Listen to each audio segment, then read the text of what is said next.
Swayam Prabha. Digital India. Educated India.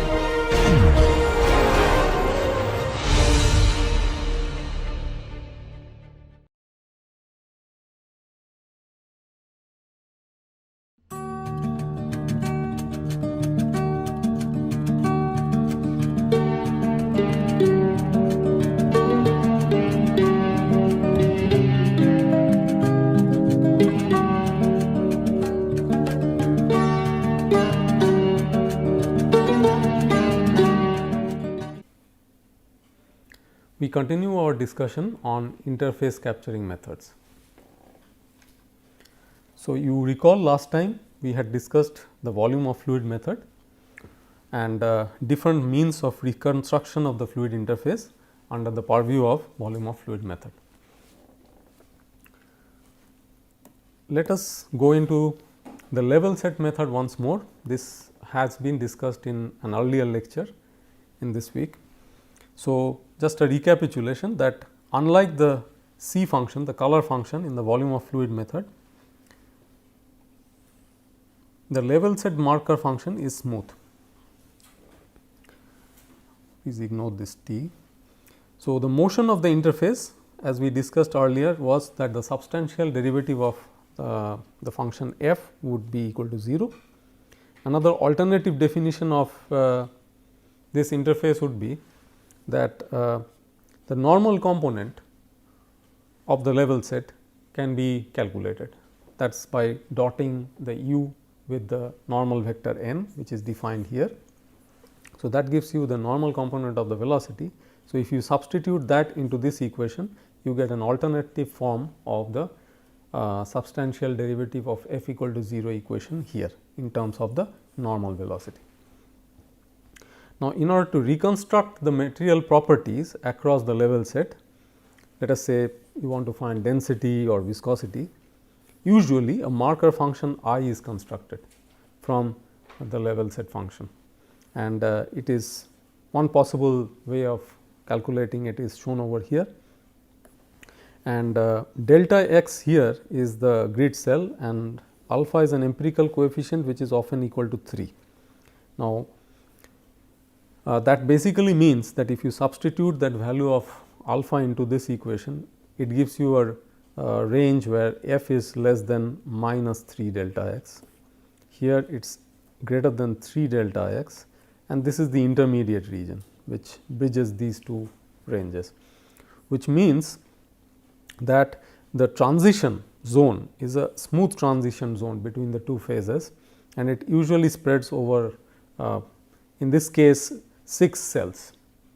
So, you could go in for different cell widths, but this could be one possible way of doing it. But usually what happens is, along with advection of the level set, there may be distortions in this distribution, and therefore, you may actually have to impose this distribution freshly after a few time steps. So, that the transition zone gets freshly disposed about the interface in an undistorted manner as the calculations progress over time. So, this is inherent complication of the level set function, and it has to be readjusted after a couple of time steps, and usually we talk about this process as a reinitialization process.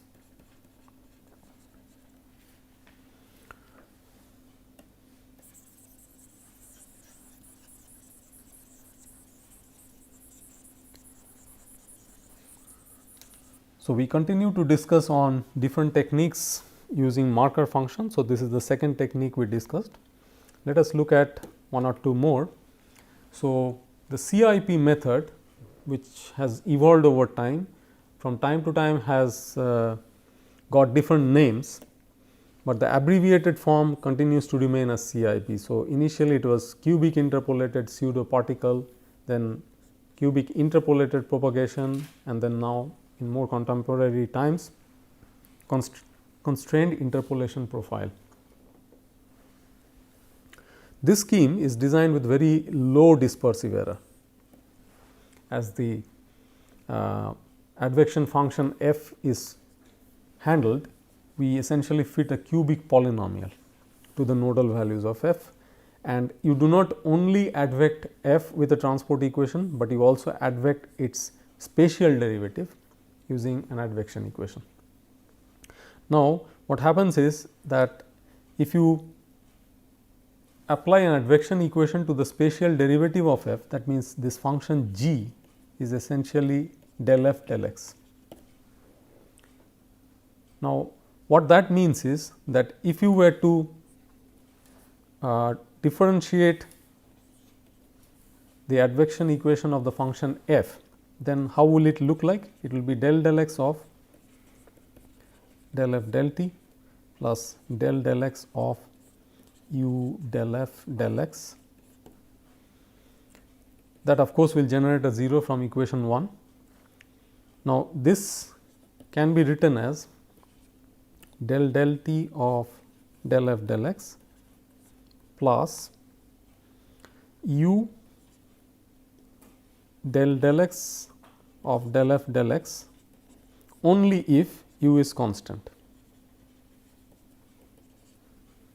But if u is not constant, then what happens is you end up generating another term, because there will be an additional term del f del x times del u del x. So, this will be g. So, g times del u del x. So, essentially if you send that term to the right hand side, it will be minus g del u del x. So, if u is not constant, then the equation becomes inhomogeneous, and it is difficult to solve it also as such. But what is usually done in the CIP scheme is, it is first solved by setting the right hand side equal to 0 to obtain the new form of g, and with that new form the right hand side is calculated and then added on, and the effect is just added on. So, that way both the equations can be solved, whether u is constant or variable, but of course, if u is variable, the calculations get more complicated. So, this is accomplished using a cubic polynomial, and it is found that ultimately this scheme would end up giving very low dispersion. And as we fit the polynomial, the coefficients in the polynomial equation match the f and g values at grid points j and j minus 1 for positive velocities, j and j plus 1 for negative velocities, to take care of the upwind direction. And again, we had looked at how a rectangular step function was discretized using a scheme somewhat like first order upwind scheme in the previous lecture, and we saw the effect of artificial diffusion as advection takes place. In the CIP scheme, what happens is the interface is very well captured with only a minor ripple at the corners. So, the ripples are minimized, unlike many of the other higher order schemes, and therefore, it is a low dispersion scheme. Of course, you can further improve it if you bring in TVD properties.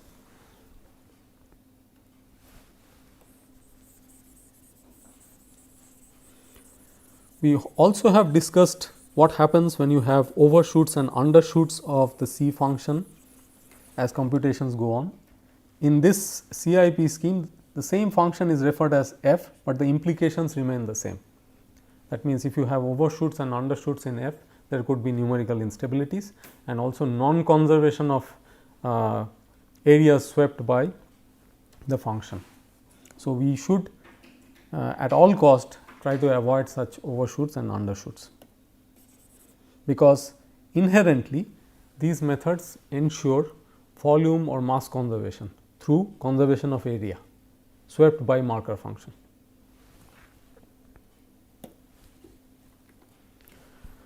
There is another very popular method called as phase field method, where the interface is kept relatively sharp by modifying the governing equations, and usually these modifications are done by thermodynamically consistent conservation laws.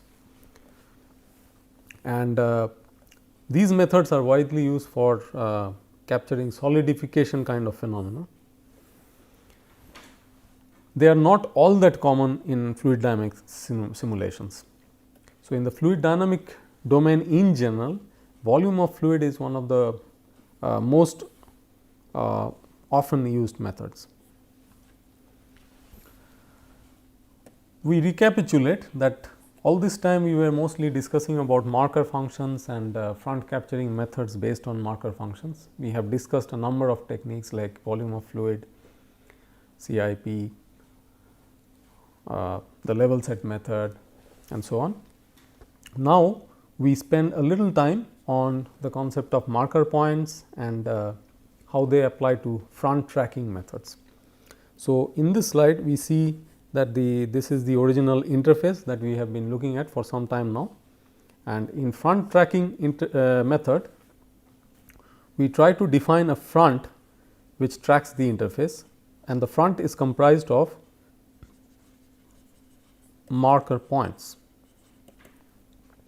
So, these are marker points which are indicated in red, which form the interface, which is also called as a front. Of course, this front is also advected by the fluid velocity like in the front capturing methods. Let us add on little more details to this. So, in a 2D front, as you saw in the previous slide, we have marker points like this and a curve looking like this. How will it look like on a 3D front? Let us imagine that there is a 3-dimensional surface like this, let us say part of a sphere, and then you are trying to build a front comprising of marker points. Usually, we wrap the surface with triangular elements like this. Triangular elements are better suitable to wrap even complicated geometries, and we assume that this network of triangles are disposed on the surface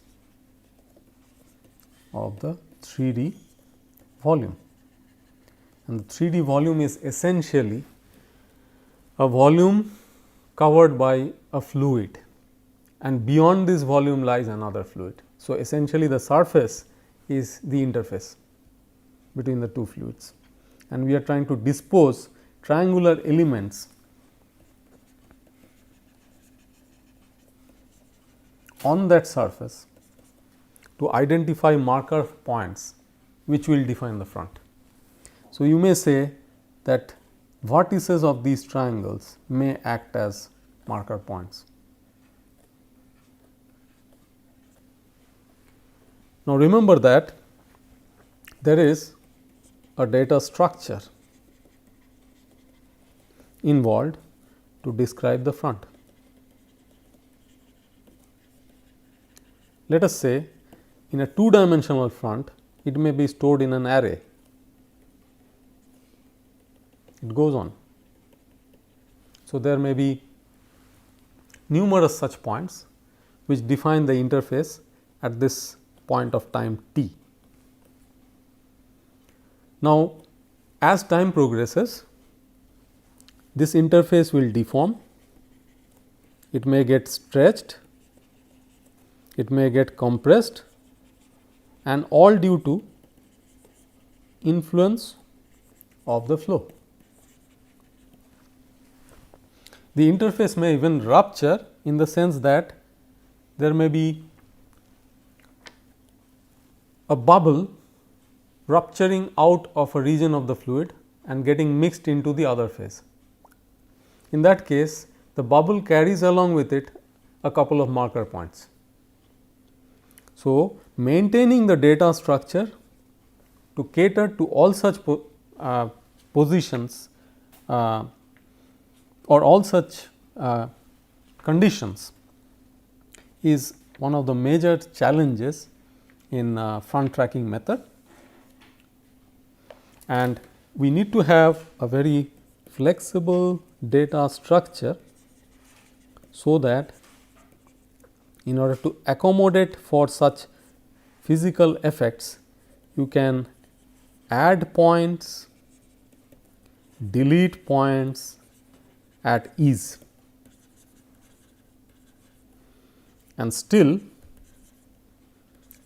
define and track the interface efficiently. So, this is certainly a challenge in 2-dimensional case, but it is more of a challenge in a 3-dimensional case, as is obvious. In 3-dimensional situations, there may be numerous issues of reconstructing the front in order to accommodate for effects of this kind in different manners. Some of them would become obvious to you, that sometimes when locally the interface is becoming very sharp like this, you may actually have to add elements into this network of triangles in order to capture those large gradients, without which you will not be able to match the surface well or capture or represent the surface well. So, very often you have to have first of all local interpolation functions operating. So, in a 2-dimensional interface, we often use Legendre polynomials. These are having relatively local interpolation provision, and that is very convenient in the sense that if locally the interface in a certain region gets some indentations due to deformation or stretching or compression, Legendre polynomials are good candidates to accommodate those sudden changes or rapid changes. Similarly, when it comes to reconstructing on a 3-dimensional sense, then you may actually have to introduce more triangles. For example, in a certain region, if you have 2 triangles, you may have to add more triangles in order to take care of rapid changes in the interface. Whereas, there may be sudden flattening of some region, in which case it may be just the opposite way through deletion of certain elements. Also, there may be need for reshaping of elements. So, in some region the elements have become very awkward looking, and then you need to reshape them. So, without altering their overall area, you just connect them in a different way. So, there is a lot to do with the grid topology in front tracking methods. In addition to this, there is of course the issue of advection of the moving front. For example, if the front has a certain shape which is given by a vector function x, which can apply to any dimensional problem. So, if you have it defined at the nth time, then you try to progress it to the n plus 1th time this way by defining a suitable front velocity, which is of course going to be linked with the fluid flow field which is in the vicinity. So, there would be an evolution equation of this kind, which will be applicable to the marker points individually. So, once you have an equation of this kind in place, what it does is that if the interface is comprised like this with marker points like this, at the next time step it may look like this, where location of each one of those points at the new time step is essentially decided through these vector displacements, which are again linked with an evolution equation of this kind. So, this is how essentially the front tracking goes on, and very often in a 3-dimensional problem what happens is that the flow is being essentially solved in a 3-dimensional Cartesian grid like this. We are just taking a cross section, while the moving front may be actually advecting through it, and on that you have these kind of triangular elements which are defining the marker points, and you essentially have two grids which are functioning simultaneously. On one grid you are solving the fluid dynamic equations, another grid which is essentially a lower dimensional grid,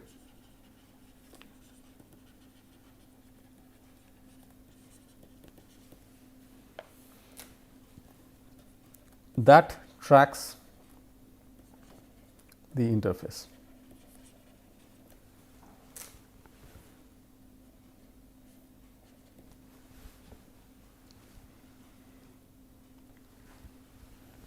So, this is a brief idea on the front tracking method. Now, let us move on to a few applications of multiphase flow, and you will be seeing a few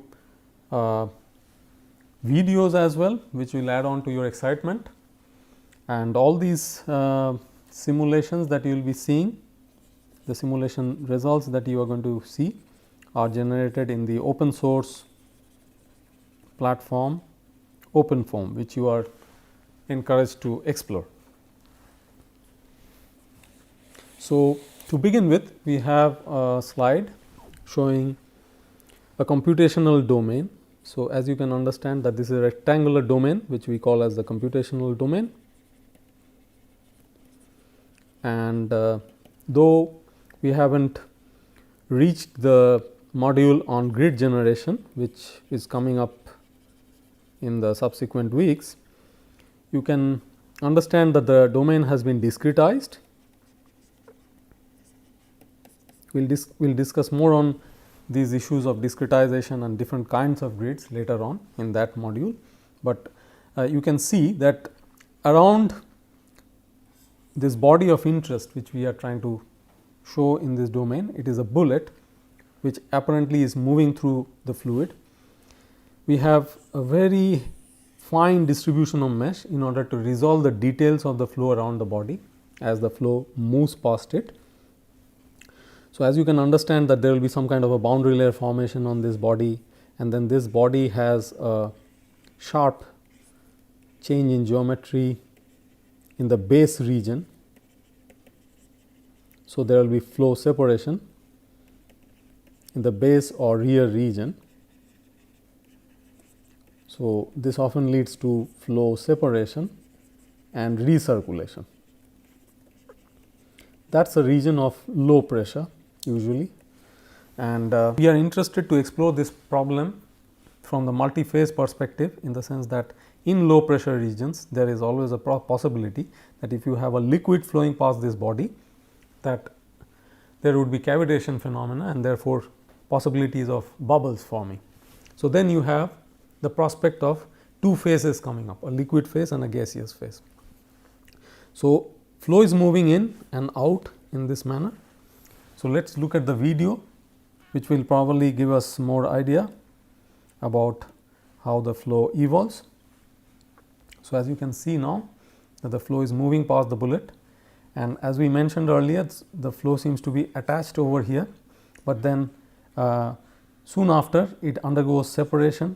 So, there are vortex sheets which are moving from those regions, and gradually the flow gets separated, it recirculates here, and there is possibility of bubble formation in regions where pressure has dropped quite significantly. Pressure can also drop in regions where the fluid accelerates substantially.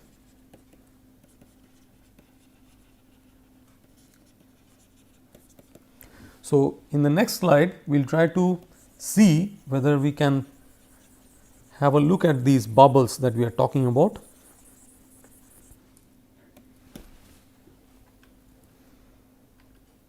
So, this is a slide where we are looking at the body in a kind of isometric sense, because those simulations were performed in 3-dimensional sense. So, in the previous slide we just saw a cross sectional view, we have a more complete view over here. And now interestingly what you will see is, you will find vapor formation, and what you see over here in the wake of the body is that the vapor is colored with the velocity field. So, vapor forms due to cavitation, and the color that it attains is from the neighboring velocity field. So, wherever there is larger velocity, it becomes reddish or yellowish, and lower velocities are in the bluer region. So, with the volume of fluid method, you are able to account for the interface tracking and segregation between the liquid and the vapor phases, and therefore, you are able to show the region covered by the formation of bubbles and their propagation into the wave. And as you can understand that the velocity field plays a major role in terms of the advection of the features, and we have used the one fluid formulation here of course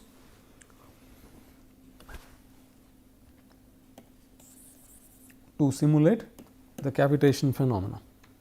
We will show the next instance, which is often called as the dam break problem. So, what happens is, you have a region of, let us say, water accumulated in a dam or a reservoir,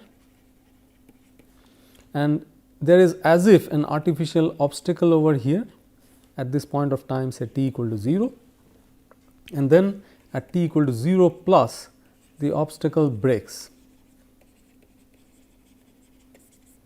So, that is where from we are talking about a break. So, we are not seeing the obstacle here, but it is numerically imposed over there, and then after the dam breaks, obviously the intuition tells you that the water is going to rush towards this direction, and then you have another obstruction waiting there. So, we are interested to see how the water reaches that obstruction, spills over it, and then reaches the other end of the domain, and therefore, there are multiple boundaries which are confining the movement of water. So, we will try to look at the time evolution of the whole dynamics. As we do so, we also keep in mind that there are regions where large gradients are expected, because as the water starts moving, of course, this is a solid surface on which it moves. So, there will be boundary layer formation, there will be rapid changes in gradient.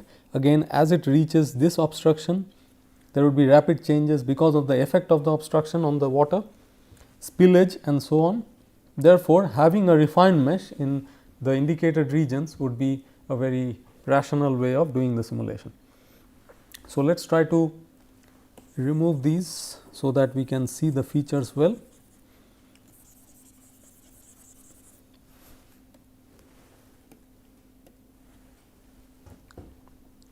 So, as we discussed earlier, we are seeing that the dam breaks and the water rushes towards the right and then spills over the obstruction, reaches the other end of the domain and comes back, and there is a lot of agitation before it tends to settle down. And the colors essentially indicate the liquid volume fraction. So, what you have is air on top in the blue region, and the colored regions, multiple colored regions is essentially the liquid regions. So, the liquid volume fraction is indicated through the color distribution. And as you can understand that wherever the grid gets coarser, the interface is also likely to become more and more diffuse, while if it is finer, which is true in the lower regions, it tends to be better captured. So, we will move on to another problem, where we look at the instability of a fluid interface. We talk about this problem as Kelvin-Helmholtz instability, which is due to density difference. So, as you may be knowing that Kelvin-Helmholtz instability also shows up in situations where you have equal densities, regions which are interacting in the form of shear layer. That means, you have a region moving with a velocity distribution like this, another which is moving like this, and there is a jump in the tangential velocity at this surface, which makes that liquid region or fluid region unstable. So, as this interaction goes on, you will see that some structures will form in due course at the interface. So, that is also Kelvin-Helmholtz instability, but that is purely due to a shear layer effect. Here we are talking about instability due to density difference, because there is a heavier fluid here and a lighter one here. As they mix, there are instabilities at the interface till they reach an equilibrium, where the heavier one settles below and the lighter one on top. These kind of situations also arise in atmospheric flows. So, let us try to look at the simulation once again.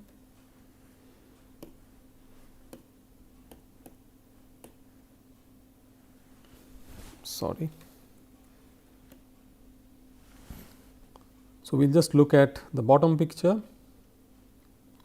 Again, you can make out that the volume fractions are indicated through the color distribution, and the sludge, the heavier one, the yellower one, is gradually settling down at the bottom, and the upper portions are getting more and more filled with the blue region, which is the lighter liquid, which is incidentally water. That means, mud settles below and the water, the clearer water is seen on top.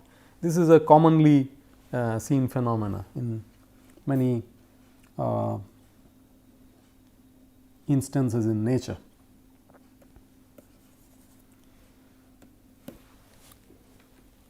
We look at an instance which is very practically important. That means, you have a vessel which carries some liquid, some water, heavy fluid, and the vessel tends to move. It may be a truck which is carrying some kind of fuel, and the truck is moving over a very rough road. So, you can imagine how the fuel gets agitated inside, and this simulation has been done with a very coarse mesh, as you can see. And coarse mesh essentially means that the interface will be heavily diffused.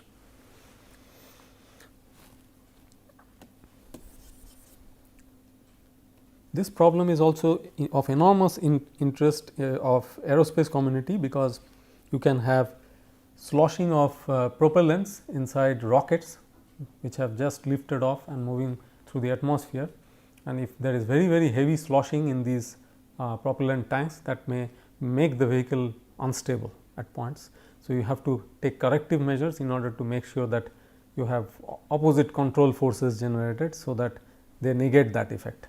Also, there is often an interaction between the fluid and the structure, that means the container itself, making the structure to oscillate, deform beyond safe limits. So, this is a very important problem in fluid structure interaction.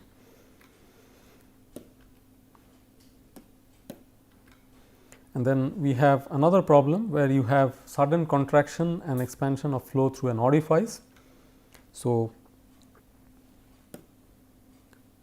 you can see how the velocity field is distributed, and you can make out that there is some kind of a flapping instability. That means, the high velocity regions sometimes tends to move towards the bottom, sometimes tends to move towards the top.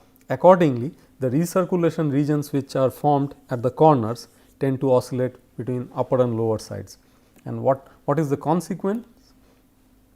The consequence will be better seen in the vapor volume fraction, where you will find that the vapors are accordingly generated, that means through the cavitation phenomena the bubbles are generated wherever the pressure is dropping significantly because of the recirculation effects.